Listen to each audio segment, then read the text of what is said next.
Hi again. This week, I'm going to try and raise my street cred a little by hanging out with the cool kids.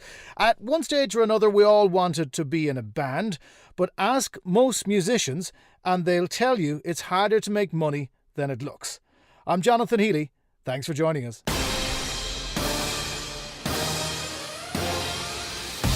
The Red Business Podcast with CompuB, Apple technology and solutions for your business. CompuB.com. So this week on Red Business, we are talking about the business of music and its many different facets. We're going to begin with somebody who is a vocalist and a vocal coach, and she has set up her own business along those lines.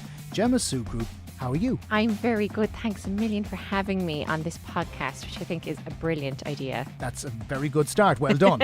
Always placate the guy who's got control of the microphone. Gemma, tell me a little bit about what you do and Voiceworks Studio, how the idea came to you. Okay, so I set up Voiceworks with my best friend, Leisha Leahy. Is she still your best friend? She is. I actually just came from her house because we were working on a gig together, so I stayed in her house last night. So I set up, I was about 26 at the time. It was 2011. I just finished my master's in performance and I had done a BMUS, and we ran a summer camp that went really well.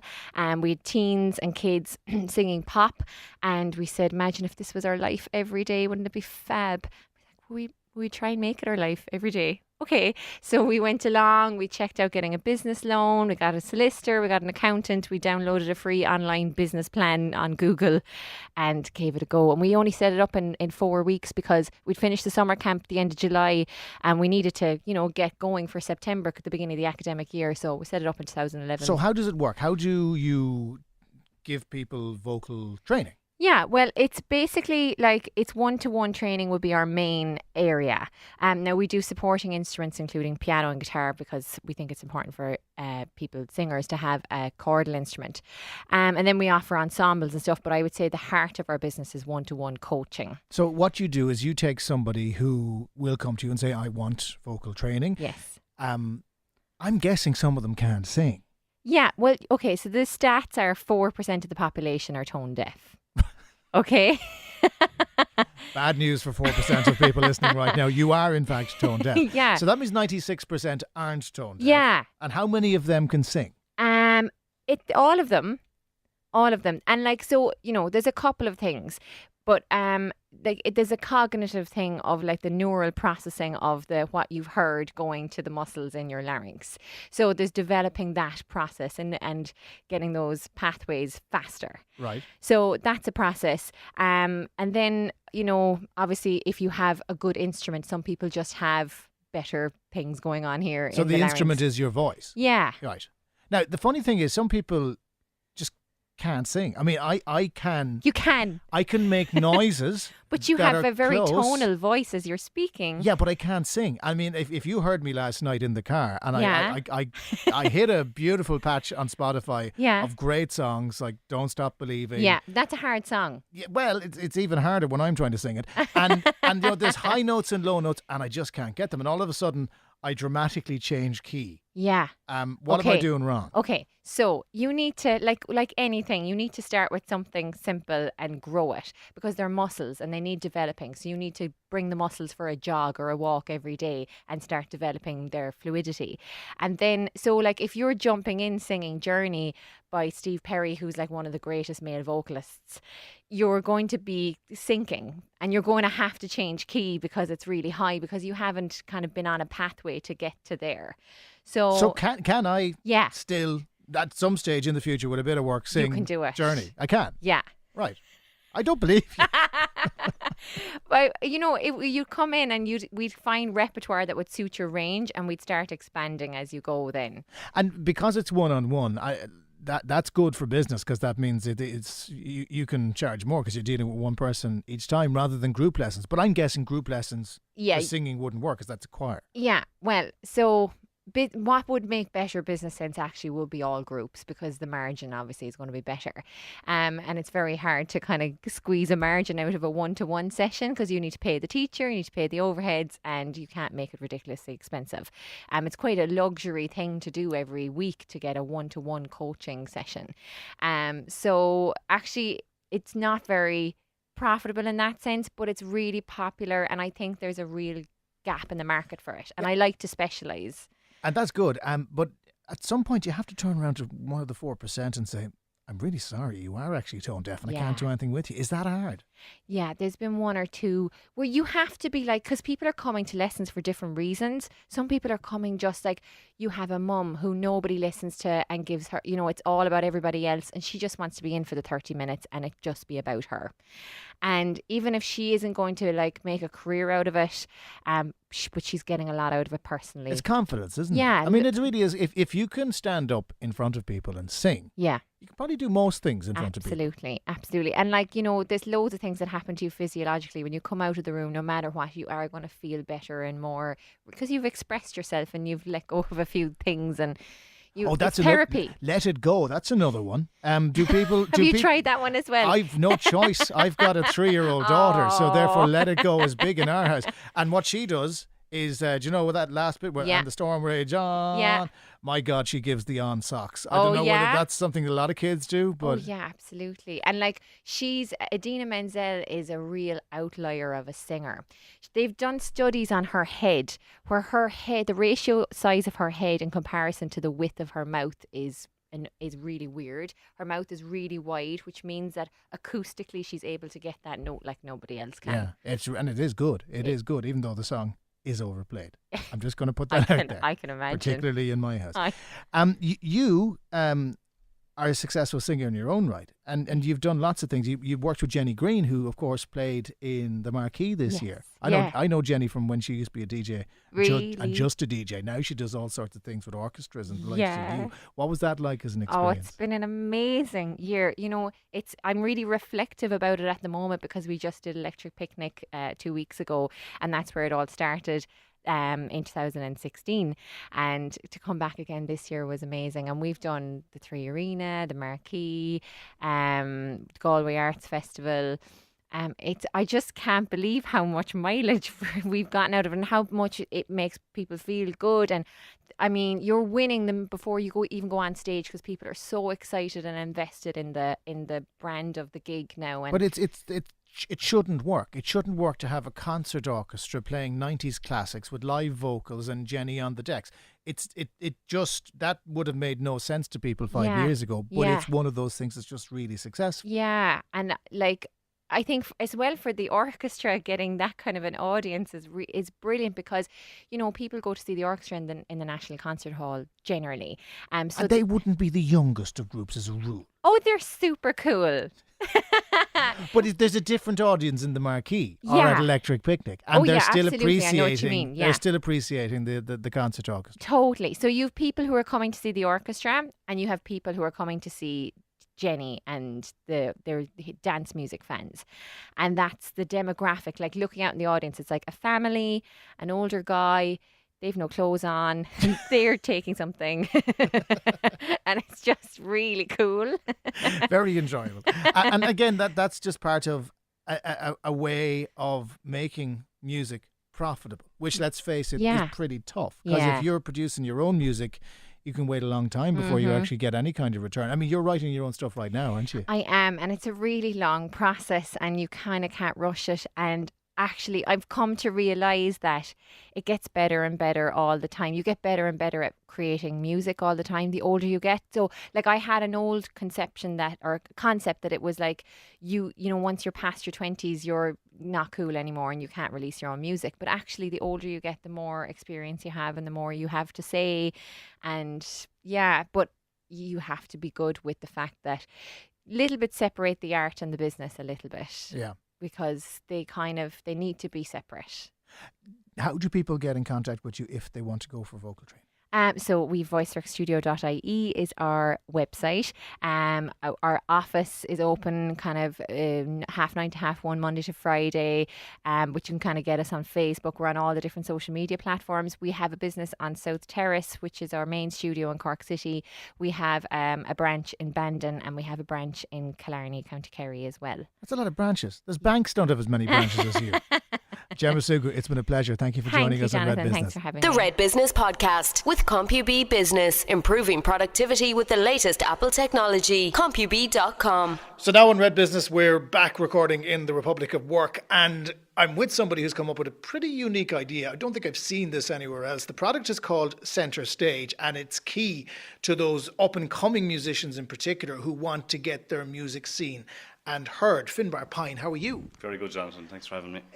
Thank you very much for joining us. Your product is kind of something that you couldn't have done 10, 15 years ago, but you can do with relative ease now because at every concert there's going to be someone doing it. It might as well be you, and it might as well be done in a professional way. Tell us about Centrestage. Yeah, so it's an online platform basically for streaming live music gigs. So what we do is we film live music and we stream it, and then we have post-edited content on our website afterwards for bands and for their fans and for other people to have a look at. So yeah, you're right. I mean, in terms of trying to do that even up to 5 or 10 years ago, you would have probably needed an outside broadcast unit. Now we're using new technology in terms of streaming technology to be able to bring that to a local level and offer that service to small bands, to up-and-coming bands, and help them to get their music out there. So who have you worked with so far, and what venues have you recorded it? So the main venue we've worked in so far is called the Woodford in Cork City here. They've been very good in getting us involved every Wednesday night at a thing called the Woodford Sessions. We work with another local company called Crowd Sound, and they put on the bands and we come and we do the filming and do the streaming.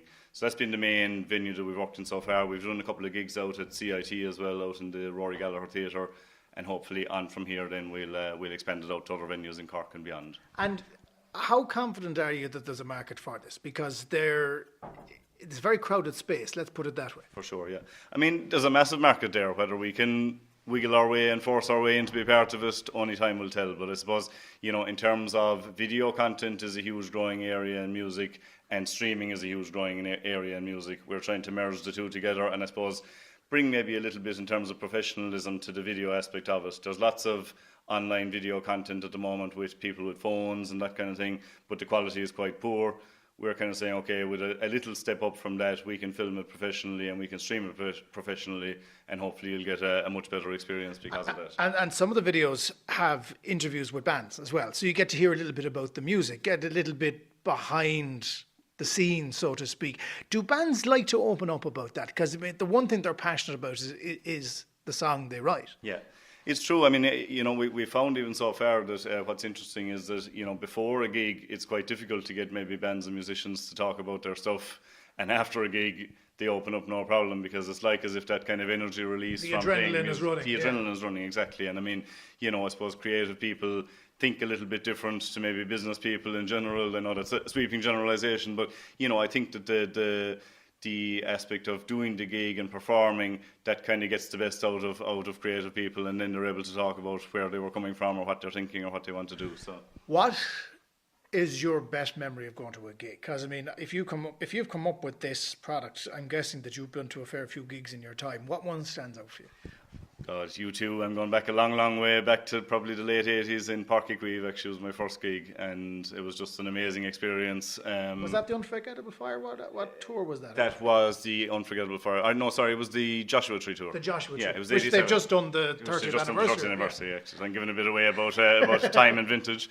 So it was absolutely a class gig. And I suppose, my first big one, so you're going to have massive memories of that. And I suppose, it's hard to recreate that buzz of being at a gig, when you're there and when you have all the stuff that's going on, as well as just the music, there's all the other stuff going on as well. And I suppose maybe a little bit of what we're doing here is trying to say, can you bring a flavour, if you like? You're never going to fully recreate a live experience, but bring a flavour of what it's like to be at a live gig to an online experience. So if you listen to our stuff on Centrestage, you'll hear glasses breaking in the background, you'll hear a bit of chatter, you'll hear whatever. That's intentional. We want it to be that way because you want it to feel a little bit like as if you're sitting there, even if you're sitting at home on your couch. And I mean, I'd imagine you'd give a lot to bring you back to 1987. And for example, the most recent Joshua Tree tour, I mean, I filmed some of it on the phone that's in my pocket, as did the other 82,000 people who were in Croke Park with me. So, we really have changed the way that we approach these concerts. We want to hold on to a little bit of the memory. Yeah, exactly. And I suppose how that's done and the format that'll be sold on online going forward, that's probably yet to be worked out. I suppose YouTube has been a bit of a revolution in music. Some of it good, some of it bad. Spotify and those types of services have been a revolution in music. Some of it good, some of it bad. I would think and I would hope that over the next 5 or 10 years that how we pay for music and how we pay for online content will be worked out. It's like a lot of internet-related things at the moment. The world is still trying to work out how do we pay for all these things. So I would think and hope that, going forward in the next 5 or 10 years, there'll be more of a direct relationship between the fan and the musician, for instance, in this case, where if you look at what you're seeing and you like it, you throw a few quid to that. For instance, we're kind of describing our stuff like online busking. It's a concept yet to be proved, I suppose, in terms of whether people will go for that. But there are larger entities out there starting to go that route now, people like Stages and guys like that. So tell me about the bands you've worked with so far, because you have a few of them up on the website already. Yeah, so we put everyone that we worked with so far, we put a little clip up there that's part of the deal, I suppose, that we have with them. Is kind of quid pro quo. They come and they perform and they give it their best, and we give them back all the video content that they want, and we put clips of it up online then on our own website.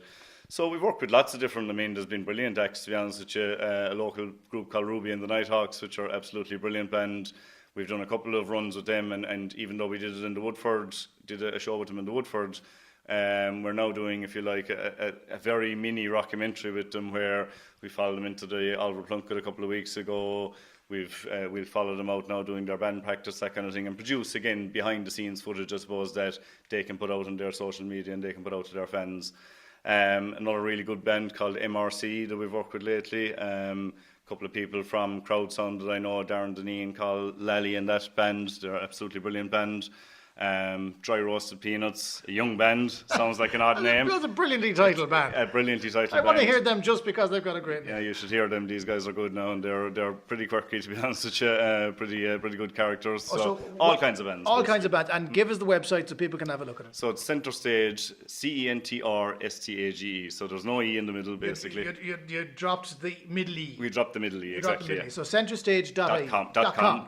Brilliant. Yeah. Okay. Finbarr Pyne of Centrestage.ie. Pleasure to talk to you. Thanks for joining us. Thanks very much, Jonathan. The Red Business Podcast with CompuB Business, improving productivity with the latest Apple technology. CompuB.com. So that's the app that will show you the bands live in the venue, and then the company set up to train the voices. But I suppose most people would still push new music through the most traditional of media, which would be the radio. And of course, we are Red Business, which is a podcast, but we are connected, of course, with RedFM, which is Cork's #1 radio station, and the chief executive of that is Diarmuid O'Leary, who's sitting in front of me. Diarmuid, good to see you. Thanks, Miriam.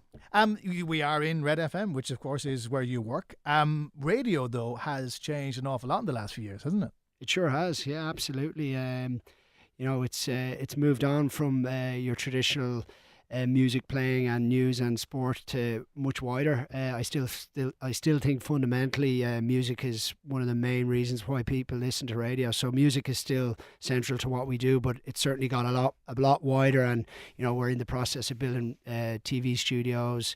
We do podcasts with your good self. There's loads of other things that we do now, but music still is, for me, one of the fundamentals of radio. I mean, we're both of a generation where we grew up listening to radio. We ended up working in it, which I'd imagine our teenage selves would have thought was pretty cool. Absolutely. But the medium has changed, and the biggest challenge of all is the number of people listening is dropping. And while there's still an awful lot there, it's about stopping that, isn't it?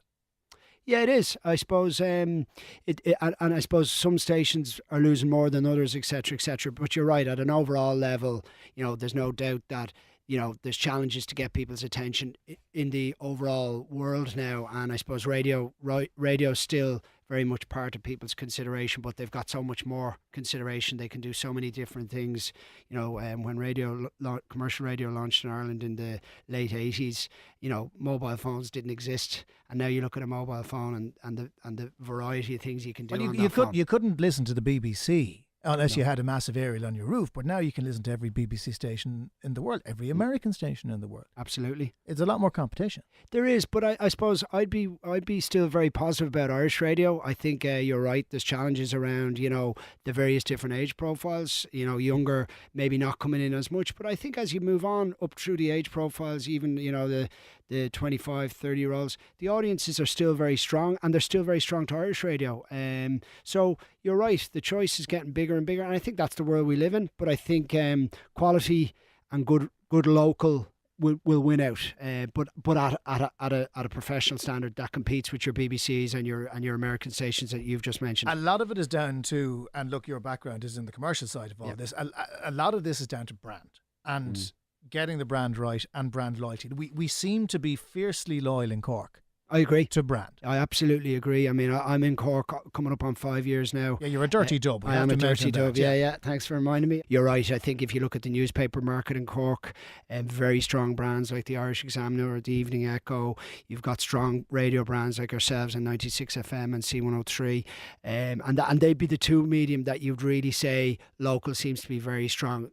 You don't have a local TV station. Obviously, you've content done on RT for Cork, but not necessarily a local show, if that makes sense. So I think that the local brands and local sometimes can sound parochial, but I think they're big, strong brands that compete with any station in Ireland.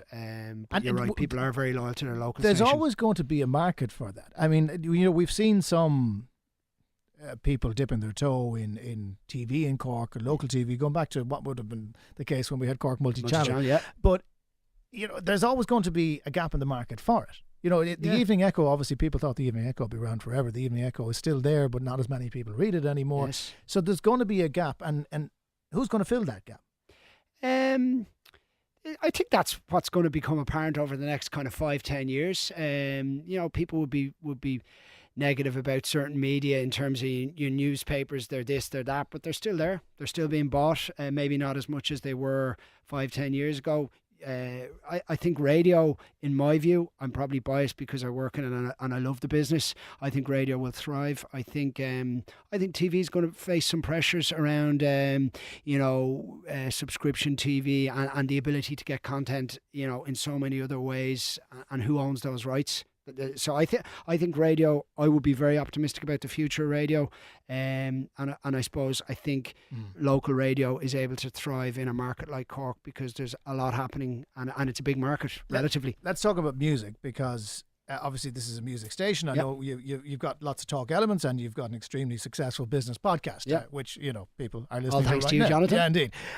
But music is the lifeblood, and for younger acts coming through. Like the big thing is to get on radio. Yeah, you're going to be on Spotify and people might talk about you, but it's still a big thing to get on radio. And that's something that, through Neil's program in particular, and I suppose through wider programming here, you've always tried to do in Red FM. Absolutely. I think we've been on air 15 years. I think we've done a great job of kind of building Irish music acts. I'm thinking of even more recently bands like or Stephanie Rainey, the Brian Deedy, who've been in the station the last couple of months.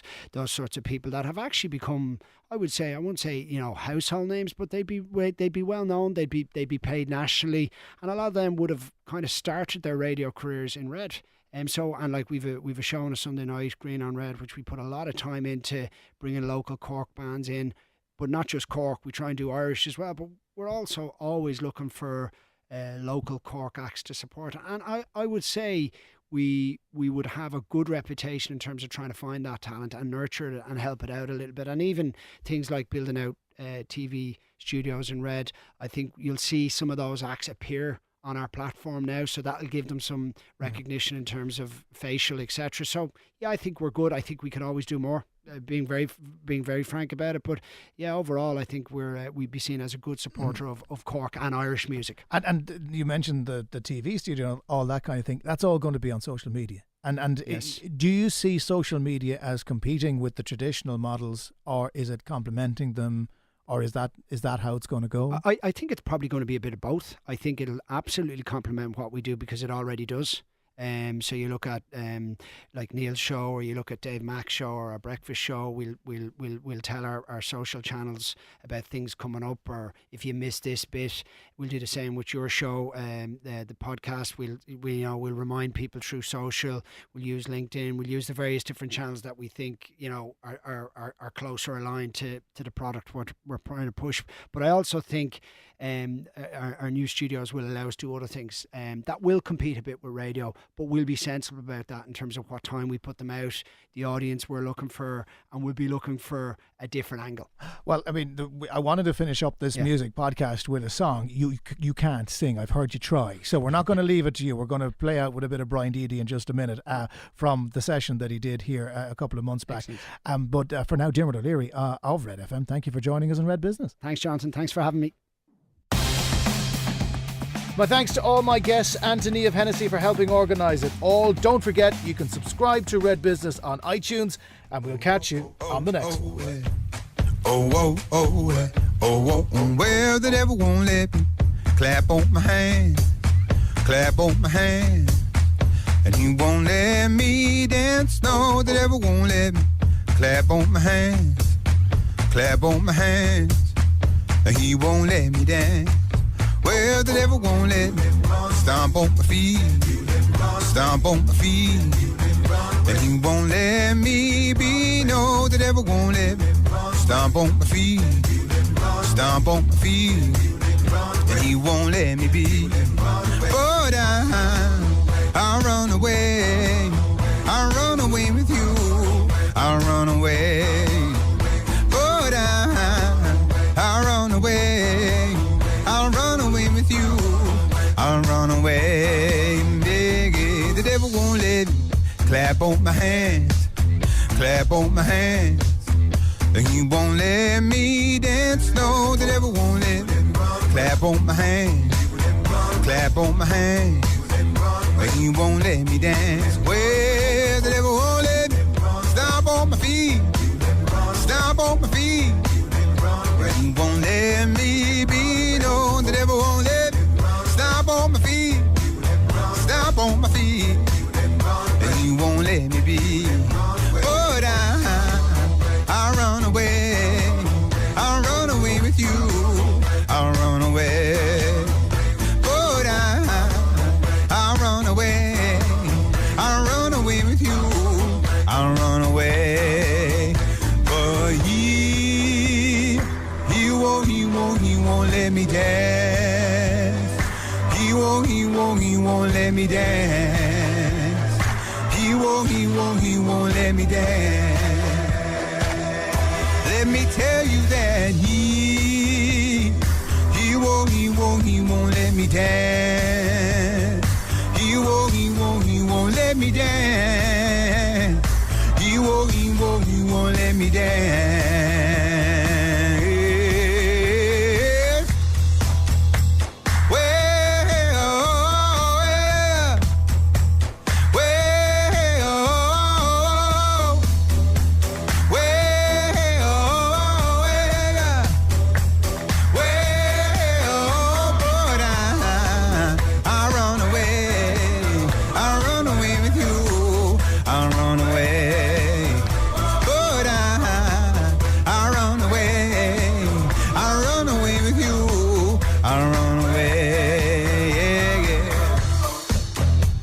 Let me run away. He won't let me run away. He won't let me run away. I'll run away with you. I'll run away. But I'll run away. I'll run away with you.